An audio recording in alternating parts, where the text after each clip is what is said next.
দেশে থাকবো নাকি বিদেশে থাকবো, ইঞ্জিনিয়ারিং পড়বো নাকি মেডিকেল পড়বো, বিয়ে করব কি বিয়ে করব না। লাইফে অনেক কিছু নিয়ে আমাদের ওভার থিঙ্কিং হয়, ডিসিশন নিতে কষ্ট হয়। অনেকে প্রশ্ন করেন কিভাবে আমি আমার ওভার থিঙ্কিং কমাবো। আজকের ভিডিওতে আমরা এই ডিসিশন না এবং ওভার থিঙ্কিং কমানো নিয়ে বিস্তারিত কথা বলবো। আসসালামু আলাইকুম, আমি ডক্টর কুশল, আমি একজন সাইকিয়াট্রিস্ট। ডিসিশন নেওয়ার ক্ষেত্রে যখন খুব ওভার থিঙ্কিং হয়, আমরা 4টা স্টেপ মনে রাখব। আমি একটা ঘটনাকে উল্লেখ করে আপনাদের ভেঙে ভেঙে ব্যাপারটা বলতে চাই। যেমন ধরুন, আপনি অনার্স বা ব্যাচেলার্স শেষ করেছেন বাংলাদেশ থেকে, এখন আপনি চিন্তা করছেন মাস্টার্স কি আমি ইউকেতে যেয়ে পড়বো নাকি মাস্টার্সটা আমি বাংলাদেশে করব। খুবই কমন একটা দ্বন্দ্ব আমাদের ছাত্র জীবনে অনেকের হয়ে থাকে। আমি এটাকে আজকে ভেঙে আপনাদের বোঝানোর চেষ্টা করি। প্রথম যে স্টেপটা আমাদের ফলো করতে হবে, যে আমি একটা 30 দিনের ফ্রেম সেট করবো, একটা ফিক্সড ডে সেট করবো, যে এই 30 দিনের মাঝে আমাকে ডিসিশন নিতে হবে। So it can be more than 30 days। আমি 31তম দিনে গিয়ে আর ভাববো না। এই 30তম দিনে, এই 30 দিনে আমি আসলে কি করব, আমি সকল তথ্য যাচাই বাছাই করব। আমি যারা এটাতে সাবজেক্ট এক্সপার্ট তাদের সাথে বসবো, আমি পড়াশোনা করব, ইউটিউব ভিডিওস দেখবো, ইউকেতে আমি যেখানে যেতে চাই সেই ইউনিভার্সিটির প্রোফাইল দেখবো, প্রফেসরের সাথে কথা বলবো, বাংলাদেশে যেখানে আমি পড়তে চাই সেখানকার প্রফেসর, ইউনিভার্সিটি প্রোফাইল সব কিছু আমি দেখবো। কিন্তু এটার জন্য সময় কতদিন? কোনোভাবেই 1 মাসের বেশি নয়। First step. সেকেন্ড স্টেপ হচ্ছে, আমি এই 30 দিনে সবাইকে জিজ্ঞেস করব না যে কি করলে ভালো হয়। যারা প্রচুর ওভার থিঙ্কিং করেন তাদের একটা কমন নেচার হলো, তারা ঠিকই মনের মধ্যে একটা জিনিস রেখে দেয় যে আমি এটাই করতে চাই, যেটা তারা অনেক সময় স্বীকার করে না, এবং তারা এভিডেন্স খুঁজে যে কে আমার মন মতো কথা বলছে। তার হয়তো ইচ্ছা আসলে ইউকেতেই যাওয়ার, সো সে এরকম মানুষের সাথে কথা বলতে চাচ্ছে যে আসলে তাকে মোটিভেট করবে ইউকেতে যাওয়ার ক্ষেত্রে। তাই সে কিন্তু আসলে সঠিক মানুষ খুঁজতেছে না, সঠিক ইনফরমেশন খুঁজতেছে না। সে আসলে খুঁজতেছে যে তার মনের ডিজায়ারটার পক্ষে যে কথা বলবে সেরকম মানুষ। এটা করা যাবে না। আপনি কাদের সাথে বসবেন? যারা ইউকেতে গিয়েছে, যারা আপনার সাবজেক্টটা বুঝে। যেমন ধরুন, আমার সাবজেক্ট হচ্ছে সাইকিয়াট্রি। এখন কোনো সাইকিয়াট্রিস্ট যদি বা সাইকিয়াট্রিস্ট স্টুডেন্ট যদি ইউকে যেতে চায়, তাহলে যারা বাংলাদেশ থেকে ইউকেতে গিয়েছে, এরকম কিন্তু বেশ কিছু সাইকিয়াট্রিস্ট আছেন, তাদের সাথে তারা কথা বলবে। আপনি কিভাবে গিয়েছেন, যে এক্সাম দিয়েছেন এমআরসি সাইক বলে, এটা দিতে কতদিন লাগে, কি কি বাধা আসে, আপনি ওখানে গিয়েছেন, কোথায় থেকেছেন, কেমন আয় করছেন, কেমন কষ্ট হচ্ছে আপনার ফ্যামিলি ছেড়ে থাকতে, আদৌ কষ্ট হচ্ছে কিনা, তিনি আপনাকে ভালো গাইড করতে পারবেন। আপনি যদি বিদেশ যেতে চান, ইউকে যেতে চান সাইকিয়াট্রিস্ট হিসাবে, আপনি নিশ্চয়ই একজন নেফ্রোলজিস্ট সাথে কথা বলবেন না, কিডনি ডাক্তার সাথে কথা বলবেন না, আপনি নিশ্চয়ই একজন ইকোনমিক্স পড়েন এমন কারোর সাথে কথা বলবেন না, আপনি নিশ্চয়ই এমন একজন আত্মীয়ের সাথে কথা বলবেন না যিনি হয়তো কোনোদিন ইউকেতে যাননি, রাইট? সো আমাকে সাবজেক্ট এক্সপার্টের সাথে কথা বলতে হবে, এবং আমার মনে হয় না যে 3 জনের বেশি কারোর সাথে কথা বলার প্রয়োজন আছে। সো 30 দিনের মাঝে আমি 3 জনের সাথে কথা বলবো যারা এই বিষয়টা সম্বন্ধে জানে। সবার কথা শুনবো না, কারণ আপনি যদি 20 জনের কথা শুনেন, 20 জন 20 রকম কথা বলবে।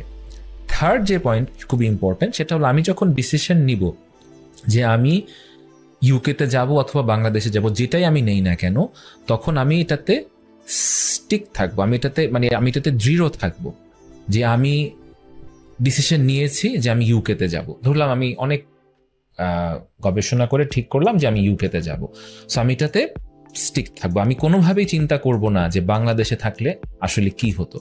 কেন? কারণ আমার তো 2টা জীবন লিড করা সম্ভব নয়।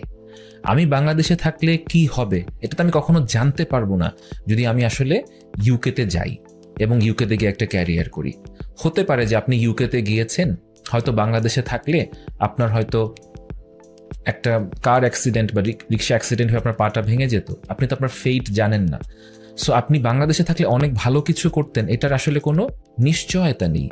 যেহেতু আপনি অনেক গবেষণা করে মানুষের সাথে বসে ঠিক করেছেন যে আমি ইউকেতে যাব, আপনার ইউকেতেই থাকতে হবে, ইউকেতেই আপনার বেস্ট ট্রাই করতে হবে।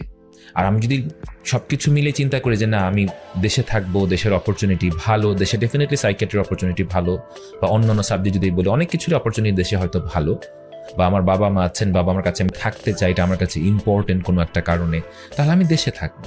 আমি কখনোই কিন্তু ইউকেতে গেলে কি হবে এটা আমি জানতে পারবো না, কারণ ইউকেতে গেলে যেমন ভালো কিছু হতে পারে, আপনার অনেক কষ্টও হতে পারে। ইউকেতে গিয়ে অনেকেই কিন্তু হোম সিকনেসে ভুগে, অনেকেই মানুষের সাথে মিশতে পারে না, তাদের যারা খুবই ইন্ট্রোভার্ট, সোশ্যাল স্কিলস পুয়ার হয়, অনেকে ইউকে কালচারে অভ্যস্ত হতে পারে না, অনেকেরই অনেক কষ্ট হতে পারে। কিন্তু যেহেতু আমি ডিসিশন নিয়েছি, সেটার শেষ দেখে আমি ছাড়বো। সো আমি যখন ডিসিশন নিব, আমি কখনোই আরেকটা জীবনে গেলে কি হতো সেটা ভাববো না, আমার মনের মধ্যে আসবে, কিন্তু আমি যেটা নিজেকে বলবো যে আমি কখনোই ওটা নিয়ে ভাববো না, কারণ আমি এটা গবেষণা করে এক্সপার্টের সাথে বসে আমি ডিসিশন নিয়েছি। That's the third point. Fourth point হচ্ছে, এটা খুবই ইম্পর্টেন্ট, খেয়াল করে শুনবেন, যে আমি যখন ডিসিশন নিয়ে ফেলেছি যে আমি ইউকেতে থাকবো, দুইটা জিনিস আমার করতে হবে। I have to work my level best, I have to work very hard, right, with a lot of grit and positivity, কারণ এটা আমার ডিসিশন, আমি এখানে থাকতে এসেছি, আমি এখানে কাজ করতে এসেছি। ইউকেতে যদি গিয়ে আমার হোম সিক লাগে, আমি এটাকে পাত্তা দিব না, আমার খারাপ লাগতে পারে, আম্মা আব্বাকে আমি ফোন দিব, কিন্তু আমি এটা ডিসিশন নিয়ে এসেছি, জেনে এসেছি যে এই জিনিসগুলো আমার লাগবে। সো আমার এখানে বেস্ট ট্রাই করতে হবে ভালো করার। আমি যদি দেশে থাকার সিদ্ধান্ত নেই, আমি এটা চিন্তা করবো না যে ইউকেতে গেলে তো অনেক করাপশন হয়তো কম, অনেক ফ্যাসিলিটিস আছে, ওয়েদার ভালো, অনেক কিছু। হ্যাঁ, এটা যেমন আছে, বাট বাংলাদেশেরও অনেক সুবিধা আছে বলে আপনি বাংলাদেশে থাকার চিন্তা করেছেন। সো বাংলাদেশেও আমার এই সাবজেক্টে ক্যারিয়ার আছে, কে বলেছে? আমার সাবজেক্ট এক্সপার্টরা বলেছে। সো আমি এখানে অসুবিধাগুলো নিয়েই আমি কাজ করব। পৃথিবীর কোনো জায়গায় 100% সুবিধা বা 100% অসুবিধা কিন্তু নেই, কিন্তু যখন আমি একটা জায়গায় থাকার চিন্তা করেছি, I have to try my level best to become successful, and for that I have to work hard. আমি যদি রাত 2টায় ঘুমাই, আমি এটাকে 11টায় নিয়ে আসার চেষ্টা করবো। আমি যদি সোশ্যাল মিডিয়া 4 ঘন্টা দেখি, সোশ্যাল মিডিয়া কমানোর চেষ্টা করব। আমার যদি কোনো ব্যাড হ্যাবিট থাকে, কোনো অ্যাডিকশন থাকে, আমি এটা কমানোর চেষ্টা করব। আমার যদি কোনো টক্সিক রিলেশনশিপ থাকে, সেটা একটা সলিউশনে আসার চেষ্টা করব। অনেকভাবে নিজেকে ইমপ্রুভ করা যায় লাইফে, প্রোডাক্টিভিটি বাড়ানোর জন্য, ক্যারিয়ারে সফল হওয়ার জন্য, স্টাডিতে কনসেন্ট্রেট করার জন্য, সেটা আমাকে করতে হবে। এবং মোস্ট লাইকলি আপনি জিনিসগুলো করলে, আপনি যেখানেই থাকেন না কেন, ইনশাল্লাহ আপনি সফল হবেন। কিন্তু নেক্সট পয়েন্টটা ইম্পর্টেন্ট, যেটা অনেক সময় আমরা মাথায় রাখি না, যে পৃথিবীতে কি সবাই সফল হয় বা সবাই আসলে অনেক টাকা পয়সা আয় করে না। কিন্তু আপনার জীবনের সবকিছু আপনি নিয়ন্ত্রণ করতে পারেন না। আপনি ইউকেতে গেলেন, হয়তো আপনি একটা অ্যাক্সিডেন্ট করে বসবেন। আপনি ইউকেতে গেলেন, হয়তো আপনার এমন একটা রোগ হলো, আপনি 1 বছর পিছিয়ে গেলেন। অনেক কিছু কিন্তু হতে পারে জীবনে। সো খুবই ইম্পর্টেন্ট হচ্ছে যে I will try my level best to be successful, and if I don't become that much successful that I wish to be, I need to adjust with life. আমি কথাটা আবার বলি, I need to adjust with life. আপনি হয়তো ইউকেতে গিয়ে চিন্তা করেছিলেন, কথার কথা, যে আপনি মাসে হয়তো $5,000 ইনকাম করবেন, আপনি অনেক হার্ড ওয়ার্ক করলেন, বাট আপনি $5,000 পেলেন না, আপনি হয়তো $2,000 পেলেন। সো এটার সাথে আপনি অ্যাডজাস্ট করেন। আমাদের লাইফে আমরা এই জিনিসটা অনেকভাবে অনেক সময় শিখি না। আমাদের বলা হয় তুমি চেষ্টা করলেই পারবে। চেষ্টা করলে সবাই সবসময় কিন্তু একেবারে সাফল্যের শিখরে উঠে না। সাফল্য জিনিসটাও খুব আপেক্ষিক, বাট এটা বুঝতে হবে আমাকে যে আমি চাইলেই জীবনে সবকিছু করতে পারি না, কিন্তু আমার জীবনে আমি শান্তি আনতে পারি, সুখ আনতে পারি, কন্টেন্ট আনতে পারি। সো এটা ডিসিশন নেওয়ার 4টা স্টেপ। প্রথমে আমি কি করব, আমি আবারও বলছি, 30 দিনে একটা ফ্রেম ঠিক করবো, এই 30 দিন ভাববো, কথা বলবো। দ্বিতীয় হচ্ছে সবার সাথে কথা বলবো না, 3 জন এক্সপার্টের সাথে কথা বলবো, সাবজেক্ট এক্সপার্টের সাথে কথা বলবো। থার্ড হচ্ছে যে ডিসিশন নিয়েছি তখন অন্য ডিসিশন নিয়ে ভাববো না। আর ফোর্থ হচ্ছে কি, আমি সাফল্যের জন্য শ্রেষ্ঠ চেষ্টা করব, এবং যতটুকু সফল হতে পারি আমি মেনে নিব, যতটুকু হতে না পারি I will try to adjust with life. আমাদের জীবনে আমরা অনেক সময় মনে করি, এটার সাথে প্রাসঙ্গিক আমি বলতে চাই, যে সাস্টেইনেন্স বা রিজিক জিনিসটা আসলে শুধুমাত্র সাকসেস বা টাকা পয়সা দিয়ে অর্জন করা যায় না। দেখুন, আমাদের লাইফে অনেক কিছু আসলে আমাদের সাস্টেইনেন্স দিতে পারে। যেমন আমি আমার মার গল্প বলি। আমার মা একজন স্কুল শিক্ষক ছিলেন, প্রাইমারি স্কুল, এবং আমি যখন জন্ম নেই আমার মা সেই চাকরিটা ছেড়ে দেন, এবং আমাকে আমার মা খুব সুন্দর করে আদর করে লালন পালন করেন। আমার মার পরিচর্যায়, ভালোবাসায় আমি কিন্তু আজকে এতদূর আসতে পেরেছি। বাকিটা আল্লাহর ইচ্ছা, বা আমার পরিশ্রম তো অবশ্যই আছে। এখন ধরুন আমার মা এই বয়সে, আমার মা চাকরি করেন, মার হয়তো নিজের টাকা নাই, কিন্তু আমি মোটামুটি সচ্ছল একজন মানুষ। তো আমি যদি চাই, আমি আমার আম্মাকে যে কোনো জিনিস এখন দিতে পারি, ম্যাটেরিয়ালিস্টিক যে কোনো কিছু। আম্মাকে আমি দেশে বিদেশ ঘুরাতে পারি, আম্মার যে কাপড় চোপড় লাগে আমি কিনে দিতে পারি, আম্মা যেরকম বাসায় চাই আমি থাকতে দিতে পারি। আমার আম্মার তেমন একটা চাহিদা নাই, আমার কাছে কিছুই চাই না, কিন্তু আমার সেই সামর্থ্য আছে। এই যে আমার সামর্থ্য আছে, এটা কি আমার মার একটা ওয়েলথ না? এটা কি আমার মার একটা সম্পদ না? যে তার একটা ছেলে আছে, যে ছেলে পিছে তিনি সময় দিয়েছেন, ইনভেস্ট করেছেন, এবং তার ছেলেটা তার জন্য অসম্ভব রকম পাগল, বা আমি আমার মাকে অসম্ভব পছন্দ করি, ভালোবাসি, এবং আমার মার জন্য আমি যে কোনো কিছু করতে পারি, মা যা চাই আমি করে দিব। এবং এটা কি তার একটা সম্পদ না? এটা কি তার একটা সাস্টেইনেন্স না? এটা কি তার একটা রিজিক না? সো আমরা অনেক সময় মনে করি যে আমার চাকরি আমার টাকা আনবে, আমার চাকরি আমার ওয়েলথ আনবে, আমার ব্যবসা আমার ওয়েলথ আনবে। বাট অনেক অনেক কিছুর মাধ্যমে আপনি লাইফে সফল হতে পারেন। আপনি আমার মার মতো লাইফে এরকম সফল হতে পারেন। হতে পারে আপনি একজন নারী যিনি পড়াশোনা করেছেন, কিন্তু হয়তো আপনি কোনো কারণে চাকরি করছেন না, কিন্তু আপনার হাজবেন্ড খুবই ভালো মানুষ এবং তিনি আপনার ফ্যামিলিটাকে দেখে, হয়তো তার ইনকাম আছে ভালো, আপনার তো সবসময় দরকার নেই ইনকাম করার।